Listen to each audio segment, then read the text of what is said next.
મિત્રો આ માઇક્રોન્યુટ્રન જે બોટલમાં વગાડીને બતાવ્યું હતું હવે આ ટાઈપનું થઈ જાય છે અને તમે ડ્રિંચિંગ પણ કરી શકો। આ રીતના ડ્રિંચિંગ કરી શકો યા તમે ડાયરેક્ટ ડ્રીપમાં આપવું હોય તો ડ્રીપમાં પણ આપી શકો। ફોસ્ફરિક અને મિક્સ માઇક્રોન્યુટ્રન બંને જે મેં વિડીયોમાં બતાવ્યું એ તમે આ રીતના કરી શકો। મિત્રો આ માઇક્રોન્યુટ્રન પણ હું તમને આ બોટલમાં ભરીને બતાવું જેથી ખ્યાલ આવે। તરત જ ઓગળી જતું હોય છે। આ જેવું પાણી નાખ્યું મિત્રો એકદમ વોટર સોલ્યુબલ આવતું હોય છે। તમારે હલાવવું હોય તો બરાબર છે, ના હલાવો તો પણ તમે જોઈ શકો છો તરત જ ઓગળી જતું હોય છે। અને આટલા કન્ટેન એમાં આવતા હોય છે મિત્રો એ પણ તમને જણાવું। ઝીંક, ફેરસ, મેગ્નેશિયમ, કેલ્શિયમ અને બોરોન 1 2 3 4 5 કન્ટેન આવતા હોય છે મિત્રો। અને આ રીતના આ લિક્વિડ ફોસ્ફરિક પણ તમે જોઈ શકો છો। આ તો ડબલું એ ટાઈપનું છે એટલે તમને થોડું અલગ લાગશે પણ આ તમે જોશો જ ખ્યાલ આવશો। અને આનો કલર પણ તમે જોઈ શકો છો। અને આ રીતનું અમે પપૈયામાં યુઝ કરતા હોઈએ છીએ। માઇક્રોન્યુટ્રન આ લાઈવ ઓગાળીને પણ તમને બતાવ્યું જેથી ખ્યાલ આવે।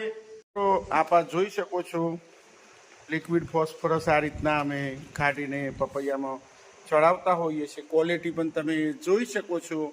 35 કિલોમાં આ રીતના પેકિંગ આવતું હોય છે અને એકદમ સરસ મજાનું રિઝલ્ટ મળે। મને બતાવો આજે 28/5/2026 થઈ 68 દિવસ તમારા પપૈયા છે। 20 માર્ચનું વાવેતર છે।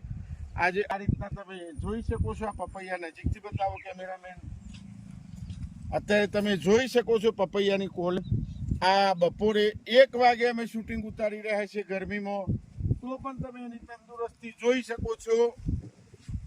કારણ કે ગરમીમાં થોડો પ્રોબ્લેમ રહેવાનો મિત્રો એ પણ તમને જણાવી લઉં। પત્તા આ 1 વાગે બપોરે આટલા ટેમ્પરેચરમાં અમે શૂટિંગ ઉતારી રહ્યા છીએ। આ બાજુનો પણ બતાવો ભાઈ। મિત્રો તમે પણ યોગ્ય ખોરાક આપશો પપૈયામાં આ રીતના માઇક્રોન્યુટ્રન, ફોસ્ફરિક, હ્યુમિગોલ્ડ બધું। હજુ દવાનો કોઈ સ્પ્રે મેં લીધેલો નથી એ પણ તમારે ધ્યાનમાં લેવું। આ બાજુના પણ બતાવો ભાઈ। હજુ કોઈ સ્પ્રે મેં લીધેલો નથી તો પણ તમે આ પપૈયાની ક્વોલિટી કેમેરામેન આ બાજુ થઈને આવો। કોઈ બી છોડની જુઓ ફ્લાવરિંગ પણ આવી ગયું છે મિત્રો એ પણ હું તમને જણાવું। તો આ રીતના તમે પણ મિત્રો હવે ફોસ્ફરિક, માઇક્રોન્યુટ્રન, હ્યુમિગોલ્ડ બધું યુઝ કરવાનું રાખજો। વિડીયો સારો લાગે તો બીજા મિત્રોને ફોલો કરજો।